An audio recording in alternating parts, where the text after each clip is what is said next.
Rien d'officiel pour l'instant, mais selon les médias américains, Joe Biden a remporté la course à la Maison-Blanche face à Donald Trump. Après 4 jours de suspense, le candidat démocrate a été donné vainqueur avec au minimum 273 grands électeurs grâce à un succès dans l'État clé de Pennsylvanie. Selon les grands médias américains, CNN, New York Times, Joe Biden devient le 46e président des États-Unis.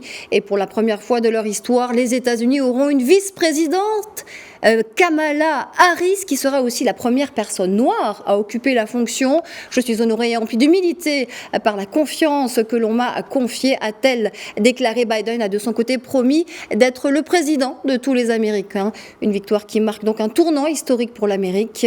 Donald Trump n'a à ce stade, quant à lui, pas reconnu sa défaite et continue de contester les résultats en arguant de fraude non étayée à ce stade. Biden qui s'exprimera à 1h GMT depuis son fief de Wilmington.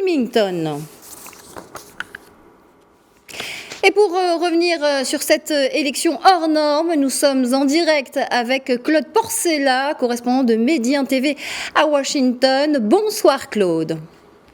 Bonsoir Nadia. Alors CNN, New York Times, plusieurs médias ont annoncé la victoire de Joe Biden. Alors ce n'est pas une annonce officielle pour l'instant, mais il semblerait que la victoire du démocrate en Pennsylvanie, notamment, entérine une victoire nationale. Oui, tout à fait. C'est donc à 11h30, heure locale, heure américaine sur la côte Est, que la majorité des grandes chaînes de télévision ont annoncé que Joe Biden avait gagné. La chaîne conservatrice Fox News, elle, a attendu un peu plus longtemps, mais finalement, elle s'est ralliée aux autres. Voilà donc Joe Biden élu 46e président des États-Unis grâce à la Pennsylvanie. Alors, la Pennsylvanie continue de dépouiller les bulletins de vote en même temps que plusieurs autres États comme l'Arizona, la Géorgie et le Nevada. Alors vous allez dire, pourquoi annonce-t-on la victoire de Joe Biden quand tous les votes n'ont pas encore été comptés?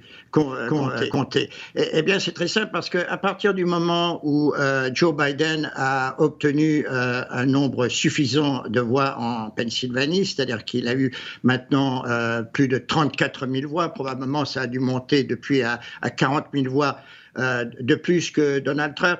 L'écart était devenu insurmontable, donc Donald Trump ne pouvait pas officiellement contester, même s'il se refuse toujours à reconnaître qu'il a perdu. Mais alors, on va y revenir. On va y revenir, Claude Porcella, sur cette contestation de Donald Trump. Mais avant, j'aimerais qu'on revienne sur cette victoire. Les États-Unis semblent s'acheminer vers une victoire du camp démocrate. Et pour la première fois, une femme occupera la fonction de vice-présidente.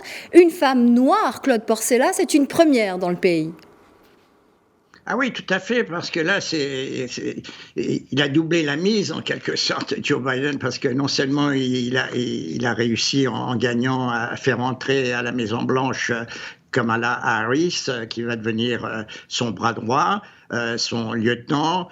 Comme Joe Biden va avoir 78 ans dans quelques jours, il est probable qu'il ne fera qu'un seul mandat, ce qui voudra dire que Kamala Harris sera en bonne position en 2022 pour éventuellement devenir aussi la première femme et la première femme noire présidente des États-Unis. Alors bien sûr, n'anticipons pas, mais pour le moment, c'est déjà un moment d'histoire avec une femme appartenant à une minorité qui va jouer un rôle important sur la scène américaine. D'accord. Alors Claude Porcella, on le disait tout à l'heure, Donald Trump ne semble pas s'avouer vaincu. Il a régulièrement crié à la fraude durant ce scrutin. Pensez-vous qu'il va finir par accepter sa défaite ou que la bataille judiciaire ne fait que commencer en sachant que l'on apprend ce soir que Joe Biden a d'ores et déjà 290 grands électeurs dans la poche? Est-ce que ça vaut le coup encore pour Donald Trump d'engager la bataille judiciaire? Oui, c'est une bataille perdue, mais il va néanmoins la livrer. Il avait dit dès mercredi, il n'aime pas perdre. Donc, il a perdu, mais c'est un mauvais perdant. Donc, sa dernière carte, c'est la bataille juridique. Il a du mal à attirer à lui les meilleurs avocats des grands cabinets parce qu'ils ne veulent pas risquer leur réputation en essayant de défendre une cause qui, de toute évidence, est perdue. Mais pour répondre à votre question, oui, il ne va pas concéder et oui, il va continuer à se battre et à affirmer que ça a été une fraude, alors que, en définitive, il n'a pas été prouvé. Il ne peut pas montrer les preuves qu'il y a eu une fraude. Il y a eu peut-être quelques irrégularités que l'on a toujours rencontrées lors d'élections, et qui n'étaient d'ailleurs pas forcément malveillantes, mais dues à une petite erreur, quelqu'un qui a oublié de signer ou qui a mal fermé son enveloppe, donc des choses comme ça. Mais en fait, l'élection s'est déroulée parfaitement bien et le système a très bien fonctionné. Est-ce que la gestion très critiquée de la crise sanitaire par Donald Trump lui a été fatale ?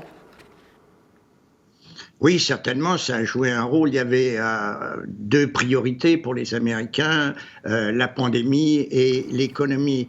Alors, l'économie, je tiens tout de même à le souligner, a permis certainement à Donald Trump d'obtenir au suffrage populaire beaucoup plus de voix que ce que l'on attendait. Il a tout de même réuni 69 millions d'électeurs qui ont voté pour lui, 74 millions pour Donald Trump.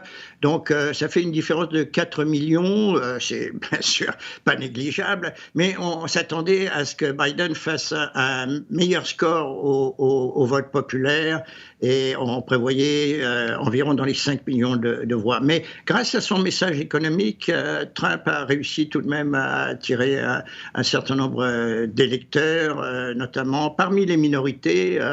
Il a amélioré son score avec les Noirs, passant de 8% à 12%, et avec les Latinos, passant de 27% en 2016 à 32% cette année.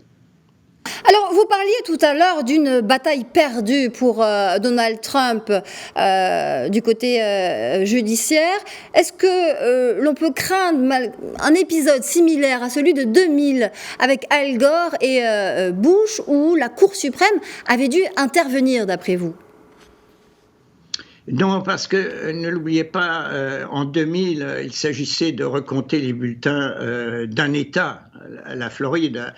Mais là, Trump conteste les résultats dans plusieurs États, 4 ou 5 États, donc c'est pas possible. Ces recours sont sans espoir. Il va essayer, bien sûr, mais c'est une bataille.